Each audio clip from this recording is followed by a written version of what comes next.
If you want to do this skill faster, then in today's video, I will share with you guys some of the exercises that will help you with that, and there will be 3 different types. First are the planche requirements for those of you who are beginners. Second are the ones that will stick with you throughout your whole planche journey. And lastly will be the movements that you should learn simultaneously with the planche. By being able to do all of them comfortably, you will not only be able to increase a lot more of your strength, but they will also open up new exercises which will help you make progress much faster. And before we get into the main workout, here's one of the most important things that you should remember. When you're training for a difficult skill, not just the planche but any other movements in calisthenics, it is very likely to get injured. I've already mentioned this in many of my planche videos. However, this is the one thing that I will keep on reminding you guys, because when I was training for the planche, my right wrist got injured for almost a year, and that changed my workout habit completely. So the only way to lower the odds is to always warm up carefully before every workout session. And of course, this would not only apply to the planche workout. Most of the time, you can go for any simple movements to fire up your body and muscles, and the only thing that I would suggest you focus on the most is your wrists and hands. Every time you train the planche without using equipment, you should also rotate your hands to a 45-degree angle like this. Since the only way to get into the planche hold is to lean until your hands reach your waistline, which is the balance point to lift and maintain your body off the ground. So by slightly rotating your hands, it will become a lot easier to lean forward, and there will also be less pressure on your wrist, which will help you avoid injuries. In order to unlock each planche progression, there will be smaller steps, which are the exercises that will support you to do them. All of those movements will mainly focus on allowing your body to get more comfortable with the planche hold. For example, doing planche hold attempts, in which you will try to hold it for as long as you can, and you will go for around 2 to 3 attempts per set.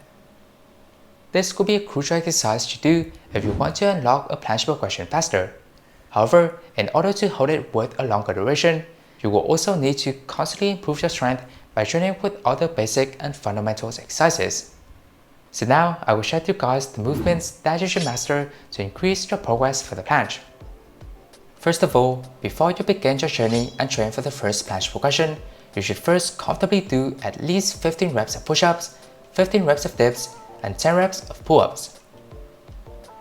These are the requirements I would recommend you to achieve, and being able to do all of them will help you know that you don't lack the basic strength to start your planche journey.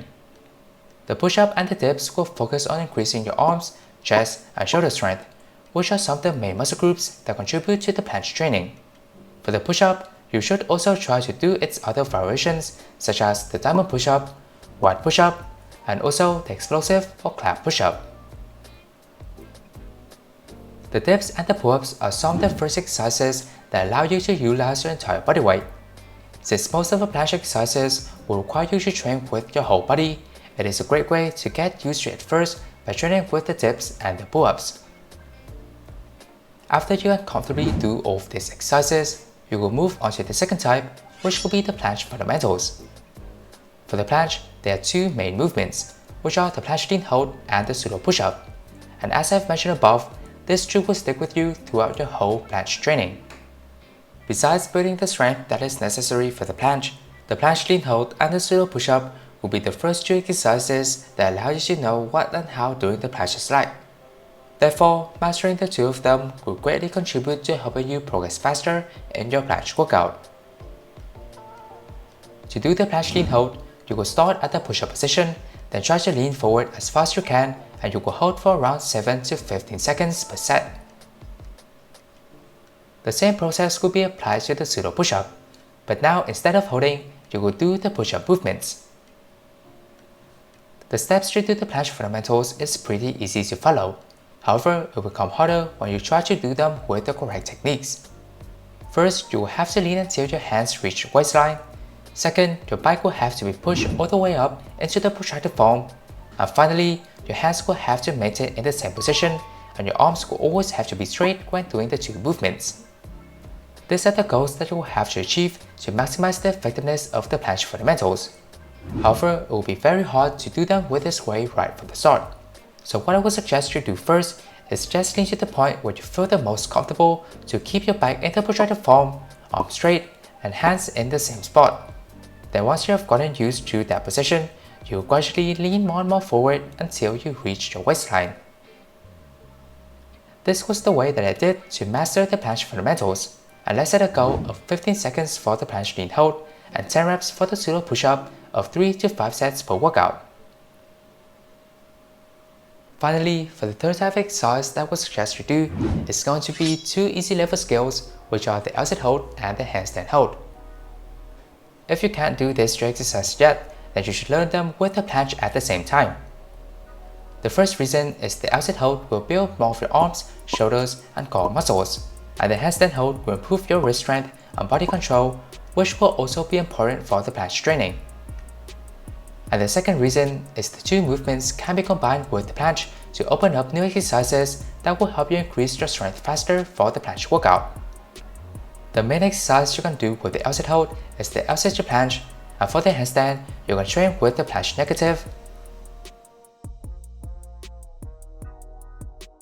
and the planche press to handstand.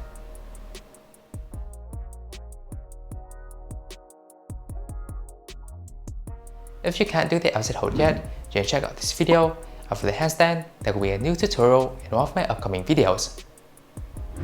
And with that, these are the exercises that you should do to support your planche workout journey. Make sure to check out the playlist in the description, which has all of my other planche tutorial videos. Also, remember that the planche is going to be a difficult skill to do. However, as long as you keep on moving forward and follow your training consistently, I'm sure that the result will always be the same. If you find this video helpful, then a like and subscribe would be super appreciated. Until then, stay safe, stay healthy, stay workout, and we'll see you in the next one.